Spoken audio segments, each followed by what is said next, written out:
It is an honor to have Pastana that I have met through Facebook, through Rodel Bacolod, and had offered me this townhouse.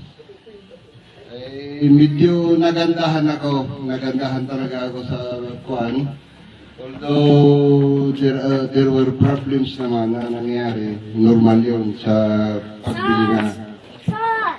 Nagpapasalamat ako to the management of Pastana for this opportunity, and I hope someday I will be one of your employee. Taga Mindanao ang asawa ko, taga Sison Pangasinan naman ako, pero dito ako nag-aaral sa PCF ng Cordillera. So, gusto ko bumalik dito para naman malamigan ba? Saka ito, inaalay ko naman sa misis ko. Thank you very much, Pastana. Thank you very much. Thank you.